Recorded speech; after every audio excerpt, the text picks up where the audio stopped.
আলোচনা করে আজকের আলোচনা করার সংক্ষিপ্ত সময় শেষ করব। মুসলমান ভাইয়েরা আমার,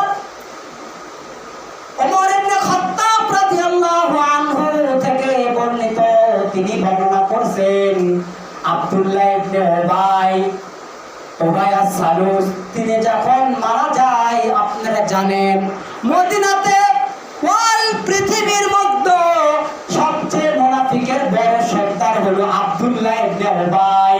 এ হলো মুনাফিকদের লিডার।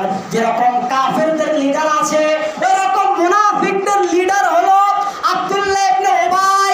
ওমর রাদিয়াল্লাহু আনহু তিনি বর্ণনা করছেন যে আব্দুল্লাহ ইবনে উবাই যখন মারা যায়, তখন তার ছেলে আব্দুল্লাহ ভালো মুসলমান, ভালো মুসলিম। আব্দুল্লাহ ইবনে উবাই যখন মুনাফিকের সর্দার মারা যায়, মারা যাওয়ার পরে তার ছেলে আব্দুল্লাহ বলতেছে, আল্লাহর নবী সাল্লাল্লাহু আলাইহি ওয়াসাল্লামের কাছে আসলেন। আসার পরে আল্লাহর নবীকে বলতেছেন, আল্লাহর নবী, আমার আব্বা মারা গিয়েছে। আমার আব্বা মারা যাওয়ার আগে আপনার কাছে আমার আব্বা বলছে, আমাকে বলছে আপনার একটা জুব্বা, আপনার গায়ের একটা জামা আমার আব্বাকে দিতে বলছে। আপনারা জানেন আব্দুল্লাহ ইবনে উবাই এত বড় মুনাফিক, এত বড় মুনাফিকের সর্দার আব্দুল্লাহ ইবনে উবাই আল্লাহর নবীর পিছে নামাজ পড়ছে, কিন্তু আল্লাহর নবী বুঝতে পারে নাই যে আব্দুল্লাহ ইবনে উবাই মুনাফিক। শুধু মুনাফিক নয়, মুনাফিকের সর্দার এই আব্দুল্লাহ ইবনে উবাই আল্লাহর নবীর মাজলিসে গেছে, ওয়াজ শুনছে, নামাজ পড়ছে এবং জিহাদে অংশগ্রহণ করছে। তারপরে আব্দুল্লাহ ইবনে উবাই যখন মারা গেছে, তখন আল্লাহর নবীর কাছে আসছে। আল্লাহর নবী ওই মুনাফিককে তার জামা, তার গায়ের জামাটা খুলে দিলেন। এবার আব্দুল্লাহ ইবনে উবাইয়ের ছেলে আব্দুল্লাহ বলতেছে, আল্লাহর নবী, আমার আব্বা বলে গেছে মরার আগে, আমার আব্বা বলছে আমার আব্বার জানাজার নামাজটাও আপনার পড়াতে হবে। খুব ভালো করে শুনবেন। এবার আল্লাহর নবী সাল্লাল্লাহু আলাইহি ওয়াসাল্লাম বললেন, ঠিক আছে যাও, আমি রাজি, আমি তোমার বাবার জানাজার নামাজ পড়াবো, তোমার বাবার গোসলের ব্যবস্থা করো, তোমার বাবাকে কাফন পরাও, আমি জানাজার নামাজ পড়াবো।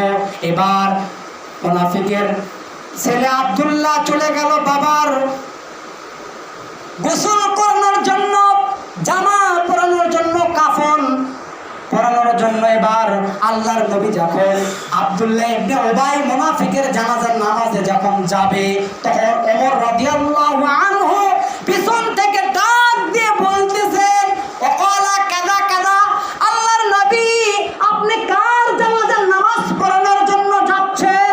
আব্দুল্লাহ ইবনে ওমর রাদিয়াল্লাহু আনহু নবীজির জামা টেনে ধরলেন পিছন থেকে। আল্লাহর নবী, খবরদার, আপনি কার জানাজার নামাজ পড়ানোর জন্য যাচ্ছেন? যে হলো মুনাফিক, কাজা কাজা, যে আপনার বিরুদ্ধে এই সব কথাগুলো বলে বেড়াতো, আপনার বিপক্ষে জিহাদে অংশগ্রহণ করেছে, জিহাদে থেকে মুসলমানদেরকে ভাগিয়ে নিয়ে আসছে, আপনি কার জানাজার নামাজ পড়াতে যাচ্ছেন? আল্লাহ তো আপনাকে ওই মুনাফিকদের জন্য ইস্তিগফার করার জন্য নিষেধ করেছেন। আল্লাহ বলছেন, যদি তুমি তাদের জন্য 70 বার ইস্তিগফার করো, 70 বার যদি ক্ষমা চাও, মুনাফিকদের জন্য কোনো লাভ হবে না। আল্লাহর নবী বলেছেন, ওমর, আল্লাহ তো আমাকে 70 বার ইস্তিগফার করার কথা বলছে, কোনো লাভ হবে না, অথচ আমাকে তো সালাত আদায় করতে নিষেধ করায়নি। ভালো করে শুনবেন, আল্লাহর নবী বলছেন, মুহাম্মদ সাল্লাল্লাহু আলাইহি সাল্লাম বলছেন, ওমর, আল্লাহ তো আমাকে নামাজ পড়াতে নিষেধ করেনি, অতএব আমি জানাজার নামাজ পড়াবো, আমি যাব। তখন ওমর রাদিয়াল্লাহু আনহু গেলেন। এবার মুনাফিকের আব্দুল্লাহ ইবনে উবাইয়ের নামাজ, জানাজার নামাজ শুরু হয়ে গেল। নামাজ শুরু হওয়ার পরে নামাজ শেষ হয়ে গেল। এরপরে আল্লাহর নবী এবার আব্দুল্লাহ ইবনে উবাইয়ের কবরের পাশে এবার হাত তুলবেন। তখন আল্লাহ তাআলা কোরআনুল কারীম সূরাতুত তাওবার 9 নম্বর সূরার 84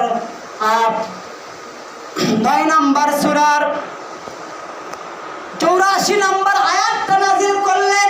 আল্লাহ বললেন ওয়ালা তুসাল্লি আলা আহাদিম মিনহুম মাতাকুম আলা কবরিহিম। আল্লাহ বললেন ওয়ালা তুসাল্লি, খবরদার এখন থেকে আর আপনি কোন মুনাফিকের জানাজার নামাজ পড়াবেন না, কোন মুনাফিকের জানাজার নামাজ পড়াবেন না। এবং আলা কবরিহিম, কোন মুনাফিকের কবরের পাশে দাঁড়াবেন না, কোন মুনাফিকের কবরের পাশে দাঁড়াবেন না। কেন দাঁড়াবেন না? ইন্নাহুম কুফরু বিল্লাহি ওয়া রাসূলি, ইন্নাহুম নিশ্চয় তারা কুফরি করেছে আল্লাহর সঙ্গে এবং রাসূলের সঙ্গে।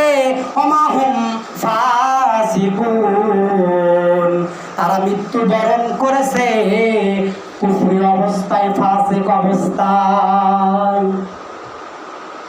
আল্লাহ বলছেন নবী হে আপনি খবরদার কোন মুনাফিকের নামাজ পড়াবেন না, জানাজার নামাজ পড়াবেন না এবং কোন মুনাফিকের কবরের পাশে দাঁড়াবেন না।